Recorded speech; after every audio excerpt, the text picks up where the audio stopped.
Sinibingelele babukeli bensese TV1 nomlandeli wohlelo Tell You Story. Mbukeli mawukuthi ke umlandeli omkhulu we-channel ke ungo-subscribe sicela ke usubscribe kule channel ehamba phambili Tell TV1 upress nje lapha no-subscribe awuthathi ngisho idatha elingakanani futhi awuthathi ngisho idatha nje kufana ukulike ivideo wenze sure ukuthi uyayipress ibell ukuze ke uthole notification ukuthi ke mase uploada ukwazi ukuthi nawe ke ukwazi ukuthola notification lapha efonini ke iChelsea TV1 isifake ke ivideo ke ehamba phambili noma ke ivideo entsha ukuze nawe ukwazi ukuhlezi uupdated ngaso sonke isikhathi. Mbukeli wensese TV1 namhlanje sike sasho ukuthi sizovakashelwa umfowethu esake sahlala naye before saxoxa nje udaba lakhe lokucayanyana kakhulu kodwa ke before singene kuleyona udaba ke ukuthi ke iupdate noma ke indlela noma into esasikhuluma ngayo ihamba kanjani noma iqhubeka kanjani. Muthi le video awukazi uyibuke sizokukhumbuza ukuthi ke sasixoxa ngani ukuze ukwazi ukuthi uluze udaba sesiqhubeka ukuthi ke luqhubeka kanjani ngoba washo umfowethu wathi ke uzokwazi ukuthi ebuyele lapha yana ke Westville prison eyobheka ubaba eyomsayinela ukuthi uyaphuma ngoFebruary. So into esoyena njengamanje sothi ukubuyele emuva kancane ubone our previous video sihleli na anonymous awuyibuke nayo misiyaqhubeka. Ekhaya emesihlala noma nobaba. Yeah. Ubaba eme security angishwa njalo. Yes. So ngalusuku isigameko engiseyingane kodwa ingqondo iyazi nje ngitheme ngibuyisa kahle ngathola istory ukuthi no hayi ikhona into eyahamba ngesandla sesinxele. Okay, singokufiki odabeni lakho ukuthi kwenzakalani. Shuthi ubaba wayesebenza esecurity, wayegada esikoleni angithi. Yebo njalo. Okay, megada esikoleni eyisecurity. Wayenomcebo omngakanani? Yini ubaba wakho ayenayo nje endaweni ayidume ngayo? Hayi ubaba yabona imikhulo yenkomo. Hayi imeshwahle ukuthi hayi lamndeni lo uyabusa. Yabona imfuyo hayi mina imfuyo. So ubaba wakho wayeneyinkomo. Wayeneyinkomo nezimbuzi. Nezimbuzi. Okay, imali nanime kanjani ekhaya? Hayi ngiqamba manga. Nisiphila nje njengoba bonke abantu kodwa imekubonakala futhi ukuthi ubaba uholile. Noma engaholile bekucaca. Okay, so ubaba wakho njengoba esebenza as a security. Isikhathi esiningi wayeba khona nini? Emini noma ebusuku? Yabona meshiyana sesikhathi yabo because bebeshintshana nomunye ubaba wasesigodini. Okay, so babili abantu abasebenza esikoleni. Yebo bababili impela. Okay. Uma wakho ubudlelwane bakho noma wakho bakunjani? Ngeke ngisho ukuthi amama emeyixo kakhulu. Meyixo kakhulu amamalwana. Mengipretenda hlahle. Okay, izwa umncane but wawukwazi ukubona inzondo anayo against wena. Akakhulu mengishaya mengibhedile emabhedi into encane engishayele ngikhiphe eminyango. Kodwa emebhedi enganakhe emigcina ngokhuza ngomlomo. Okay, so unazo ezinye ingane noma unengane eyodwa noma zingaki? Kubaba iyodwa. Iyodwa kubaba because yona yayincane kunami. Okay. So ngifuna ke manje siyongena bengithi angizama ukuveza isimo sakho usakhula ukuthi sasime kanjani. Awungichazele ngosuku lesigameko kwenzakalani kahle kahle? Ngosuku lesigameko kusho ukuthi ngangilele ngizoya esikoleni usomluko emengilala ufunda amabanga lawa phansi ko grade 2 1 lapho angisemncane impela zoyikhala angisepasa amncane impela ngiyacabanga ngikhumbula kahle kodwa ngathi angifuna grade 3. Alright, grade 3. Okay. Yeah, emva lapho ke ngangilele mengilele ubaba yena ezovuka emsebenzini. Okay. Kwase ngena umuntu ke waseke engikubeza ngokucansi. Ima wadlwengulwa umuntu wayengena saqhekeza noma kwakuyisigebengu wena ngokwakho cause kunelunye udaba olukhona la wena ngokwakho kwakwenzakalani wayegqekeza noma wangena endlini kanjani? Nami lapha ngangileka kodwa lo muntu wayengishaya futhi ngangincingi ukuthi bona bekwamemeza ngikubulala. Okay, so wanukubezwa ngocansi kuloyo muntu loyo. Lo muntu loyo. Okay.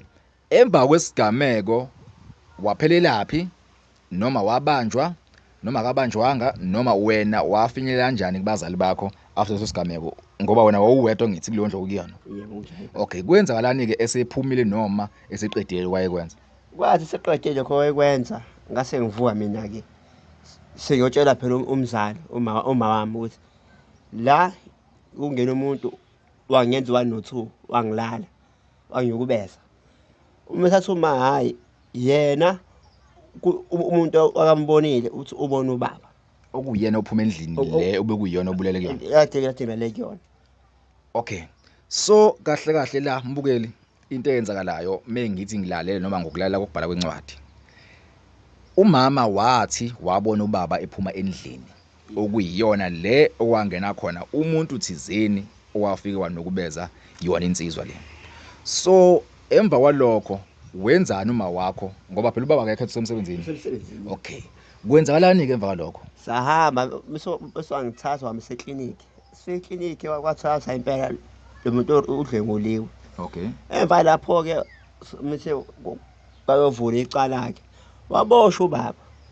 Uthe meseboshiwe uyazi ukuthi ingane encane because umusa yengane ingqondo usho lokhu kusasho lokhu kusasho lokhu. Okay, so igama kahlahle owakho umbona usasebenza enkantolo kusebenza owamama kuyena umuntu omdala. Ya ngasho naye wasesenza umama phambili because kwasethiwa ingane le. Okay, so ngesimo sokuthi emakhaya itech le yoma DNA bani diagnosis nani ayikho yokuthi bekwazi ukuba neshonga impela ukuthi umuntu kahle kahle odlwengulile ulo. Icala laselimudla kanjalo baba wakho waboshelwa ukuthi umama othi wambona. Ya into kanjalo. Okay, waboshwa kubaba. Yaqhubeka kanjani ke impilo ke after lokho? Uthe seboshiwe ubaba. Umama waqala manje waletha indoda emzini kababa. Waqala wadayisa izimbuzi ngibuza hayibo lento uyenza kanjani. Isikhathi sesaqhubeka ngithi manje usuyakwazi ukubona. Singakwazi ukubona nami ukuthi hayibo kanjani wadayisa imfuyo yababa ngikhona wenziwa yini lokho. Uhleli nje sixabana ethembiso ukuthi uzongibopha ukuthi mina le khaya ngifuna ukumshaya. Ngicha ukuthi angifuni ukushaya phela mina nawe silisona ekuthenini uyidayisa kanjani into yababa ngikhona ngumfana wakho omdala. Okay, lapha encwadini ubike ukuthi ugcina ususola ukuthi konke lokho kwenzeka ngalelalanga usamncane kwakuyiqhinga elithize elikhandwe uma wakho nomlisa lo okuyena asehlala naye ngoba uye phela manje usephethe umcebo uyena futhi osenza zonke izinto. Ngize ngezwe uthi futhi uphinde wayolobola ngenkomo zakini elobolela umfana wakhe omdala ukhona wena unayo intombi. Iqiniso noma awungichazele leyo ndawo kwenzalani leyo ndawo? All right, lento lo mama lo uthe usebenzisa uhlakanipha. Ngithe siyakhula uqeda yena uzothatha umcobo kababa uyolobolela umfana wakhe. Lo mfana wakhe lo Umfana kwamlisa lo noma kamama? kamlisa lo aphila naye. Yebo, okay. Bothatha imfuyo yababa bawolobola. Lo mfana uqala abanalutho nalo baba lo. So ingakho kathi lento phela into phela iyaphela phela manje umcobo kababa uyahamba. Ngikhona ngumfana. Mbukeli Honsesi wethu B1 ngicathi ke sesikwazile ukuthi si-refreshe imiqondo sikhumbule udaba lokuhlungu nje impela ke olehlela ke umfowethu la ngihleli nawo Anonymous. Njengamanje ke esizokwenza sizozwa ukuthi ke indlela yakhe igcina ihambe kanjani ukuze igcina ke kufika lesikhathi ke sokufika njengamanje. Anonymous ngikunikeza ithuba lokuthi ubingelele umbukeli Honsesi wethu B1. Ngibingelele ababukeli kwensike ye-TV1. Ngiphinde futhi ngibonge futhi ithuba futhi bangipha lona lokuthi bakwazi futhi ukushesha futhi ngalolu daba lami futhi mebathinta beshe basabela. Mfowethu udaba lakho saxoxa kakhulu saphinde sahlangana lapha eMoli sathi uxoxa ngase ngithi ke ngoba sasithembisile ababukeli ukuthi sizophinde sibuye size kubona sizoba update ngodaba lakho. Kuhamba kanjani uqhubeka kanjani? Hayi izinto ngeke ngahlala phansi ngayihlela kakhulu. Kwathi kuthe nje ngabo December kanje ngase ngahamba-ke ngakwenzela ubaba amaphepha ngawasayina wonke ngagcwalisa cause lento ezeka ubaba bami ibuhlungu kakhulu, ibuhlungu namanje futhi ebuhlungu angaze ngiqala kanjani ukuyichaza ibuhlungu leyanto leya kahle kahle. Kunjani ubaba uma umfica isimo sakhe ngaphakathi? Hayi bo, asafani njalo umuntu waye uyena ekuqaleni. Useshintshile nje manje, ushintshe kakhulu, lento ibuhlungu kakhulu ngisho emzimbeni usenciphile, akasasiyena la muntu engangimazi. Okay, umvakashelile nahlala phansi naxoxa, usumazisile ngesimo sasekhaya? Ngimazisile kodwa manje uyalwa yena ngoba ngeke ngambonisa ukuthi kahle kahle yonke lento yasekhaya manje isishintshile. Ula mama manje osephethe induku manje asakwazi manje ukuthi soya ukuthi ngithatha ubaba ngihambise back emakhaya ukuthi uyoxoxa uhlale phansi cause ngiyamazi engafuna futhi uvusa impi, kanti namanje ngisamncenga kakhulu. Imake uthini yena mawumtshela ngalokho ukuthi angeke sakwazi ukubuyela ekhaya nanokuthi izinto zakhe zonke sezadliwa? Uyalwa ngoba yena ngimuze ethi nje usafuna umuzi wakhe back, inkomo zakhe. Ngiyamtshela ukuthi inkomo ayisekho, zadayiswa, ezinye kwalolo zathathwa kwalotsholela umfana wamama laphayana. Still namanje leyo nto uthi yena akahlangani, into zakhe uyayifuna. So kahle kahle impilo yasejele uhlale how many years ejele? 15 years. 15. Uhlalile nje. Okay, so njengoba ke ephuma iplan ithini uzohlala? Iplan kade nginayo mina, ngithe akaze ezohlala nami sizwe nxa ngempilo kancane manje yena akazwisisi kahle futhi inenkani futhi. So njengoba sidlala back i-interview yethu sathi ukuveza lapha nalapha, umama unayo ulwazi noma unalo ulwazi lokuthi ubaba uyaphuma? Lotho cause asaxhumani because ngumuntu owabaleka nami ekhaya. Cause la mama la imama kuthiwa uyakuthola lokho kunganzima kakhulu nje cause ngingasho ukuthi futhi uyamcindezela futhi ubaba. Okay, so akwaziwa ukuthi uyaphuma le emumva, wena kuphela wazi lokho? Mina kuphela nje. Okay, so njengoba ethi ubaba ufuna ukuyosiphiliselela kubantu laba benza lokho abakwenza nabantu abathatha izinto zakhe, wena ume kuphi kulokho? Uyakusupporta noma against leso senzo lezo acaba ukusenza? Mina angithandi ukuthi abuyele emuva cause uzolwa phinde futhi bembuyisele ejele, kanti angisayithandi yampilo yakhe ephila ngaphakathi ejele cause ewathi mengichaza istory yabo ubuhlungu wona angisathandi impela. Akukho mnandi ukuhlala ejele. Wena mawumbuka, do you see him as umuntu osangaphila ngaphandle noma impilo yakhe yonke isilapha ejele? Kunganzima ukuphila ngaphandle, kunganzima cause umqondo wakhe emqondweni wakhe kulahleke yonke into akade akayisebenzisele yena ngezandla zakhe. Cause nawe ngeke kube mnandi ukuthi usuhlalisile into zakho zishabalale nje kalula kanjalo. So basically ozama ukuveza ukuthi khumbula lo muntu waboshwa 15 years ago, which means bekuyisikhathi lesakudalanyana nje impela. Isystem yasejele yomuntu okuthi udlwengula ingane kuba nzima uma ufika ngaphakathi. I think kuningi asedlule kuko bephila kanzima. So that's why ngesinye isikhathi ubona kuba nzima ukuthi umuntu manje eboshwe isikhathi eside ethi meyiphumela ngaphandle kwengathi engabuyela cause impilo yakhe most esingaphakathi noma yonke into aseyicabanga usenomqondo wesiboshwa. So basically engizama ukubeka noma engizama ukubuza ukuthi yini mhlawumbe wena ocabanga ukuthi ngamsiza ubaba ukuthi egcineni leyangqonda nayo ukuthi yena akasenandaba, ufuna nje ukuphindisela uyiphindiselela labantu nje ukuthi uyaboshwa futhi akasenandaba. yini wena ocabanga ukuthi mhlawumbe ngamsiza ekutheni lokho egcine engakwenzile noma egcine ebe nomqondo osivelayo ukuthi ekwazi ukuphila nabantu futhi? Mina bengicabanga ukuthi ababukeli abazama ngicela ukuthi bengiphe usizo kakhulu because lo muntu omdala kunami akukho ukuthi ingane ibonisa umuntu omdala because uzola obvious athi ngiyakuzala wena ngimdala nawe. Mina ngokubuka kwami ngicabanga ukuthi ubaba abamthathe bemhambise i-counseling kancane kancane bemnqangise nje bemnqangise. Okay. So i-counseling is one of izinto vele afanele ephuma ethole ngoba vele isistory bengasazi ngalendlela osuke bamchazela wena ngazo ukuthi yena ubazi ukuthi unezinto ngaphandle. So mesefika kufika wena umchazela the way into ezenze ngakhona si add more to ubuhlungu bakhe le pain asebenayo ukuthi waqanjelwa amanga.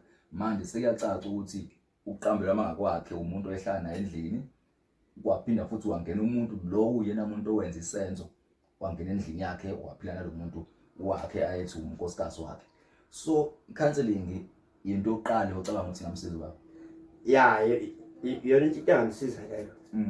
Into engamsiza kakhulu because bengakwazi ukuhlala phansi bembonise kancane kancane izogcina nomqondo usuqaqekile. Okay. Isini na date yakho kuphuma? Date basathe basahlela bazongalisa amadozo But ukuthi it's February. uyabona ubona nje uFebruary kodwa awungithi ngeke eshaya mhlawumbe i10 ngapho. Okay.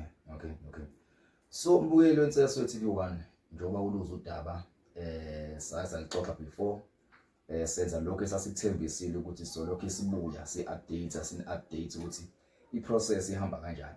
I know ukuthi ubaba maybe uzophuma ne-anger futhi vele uzophuma nayo njengoba esho Anonymous ukuthi into acathi yena ingamlekelela izinto ezifana nama-counseling.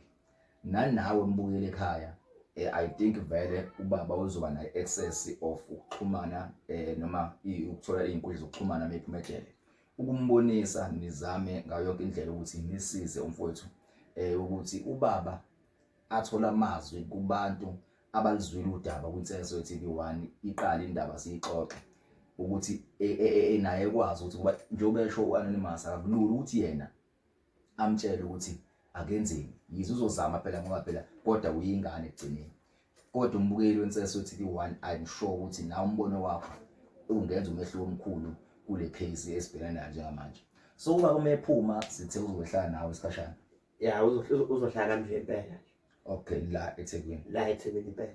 Okay, so emakhaya ukuhamba kwakhe kwaba khona mhlambe ukuba khona leyo mpi leyo mhlambe yomphakathi noma isigodi kanjani mhlambe into ezifana nokudingiswa nani noma waboshwa nje kwathuleka uphindanga wezwe information emuva ukuthi kwaqhubeka kanjani ngaphandle kwezinto ezazenzeka? Udingiswa na umphakathi wathi ukuthela kakhulu because lo mfazi waxhumana nabantu abaningi kakhulu. Kwathi isikhohlakali bese befuna ukushisa umuzi yonke lento wathi isikhohlakali esomfazi sakwazi ukuthi kubehlisa abantu ngisho uvikela phela umuzi. Uvela umuzi phela uyazi phela yena ukuthi uyakhokhobela lo muzi.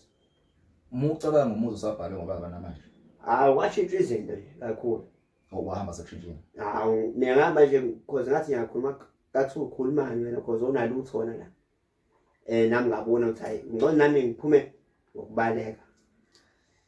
Inkomo lezi zalobola ingane kaBhudi le yakhona lapha mucabanga noma awukazi ube nayo indlela yokuxhumana nabo noma ukwazi ukuthi umuntu wesigodi mhlambe isakhona sezafa zadayisa zadliwa khona information onayo ngalokho? Lapho ubaleka kwami angabala ngathi semfishane kakhulu lezi ekhathi. So ulwazi oluningi angisenalo because la ndawo mengiyibheka ngimele ngifele ukubuhlungu ukuthi umnotho uhamba kanjalo nje owababa. The reason why ngibuza kanje is because ngizama ukuthola ukuthi ngabe kukhona yini okusazofica ubaba mengathiwa usafuna into zakhe. Hhayi ameqima manga akasekho ukuthola khambeke konke futhi ubhede yonke into nje Hayi ngoba njengoba ngisho nje ukuthi namhlanje besingazi kuzoxoxa kakhulu ngalolu daba.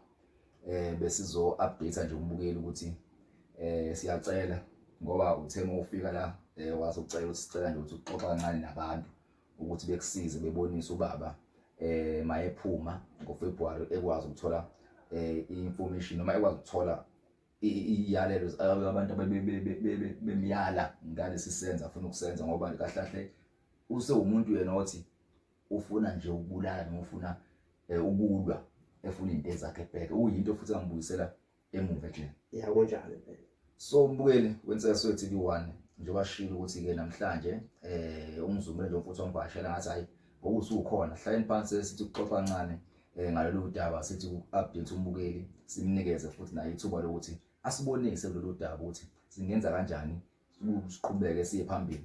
Ubaba uzophuma mele ikhona ithuba futhi nathi sizokwazi ukumthola sihlale phansi sikhulume naye nawe umbukeli ukuthi ube part of leyo conversation ukwazi ukusibona sixoxe indaba ukuthi singayilungisa kanjani ngoba ekugcineni khumbula kunecala elimile umuntu waboshwe icala lingekho kunecala elimile esafanele libuyelele emakhaya liyogweba umnini walo kuyena umuntu owenza isenzo. So umbukeli wenseso TV1 stay tuned lokhu uhleli ulandela lo hlelo ungakhohlwa ukusubscribe ukuze ukwazi ukuthi njalo mase siyifaka ivideo ukwazi ukuthi ke uthole notification ukuthi sesiyifakile ivideo. Anonymous mfethu siyabonga ukuthi ke ufike sizokuxoxa xoxa sibone udaba lakho. Amagama nje okuvala ongawashiya nombukeli wenseso TV1 ungathini ba? Owengithi yabanga kakhulu ukuthi bekwazi ukuthi ungilandela uyingibuza imibuzo izinto zimi kanjani bachazela. Ngiyabanga kakhulu ngalokho ngisupportini enipha yona emakhaya. Leyo nto leyo ngiyacela ukuthi niqhubeke njalo njalo nize nakwabanye ningagcini mina kuphela. Ngiyabonga. Siyabonga kakhulu umbukeli wenseso TV1 until ivideo elandelayo. Siyabonga.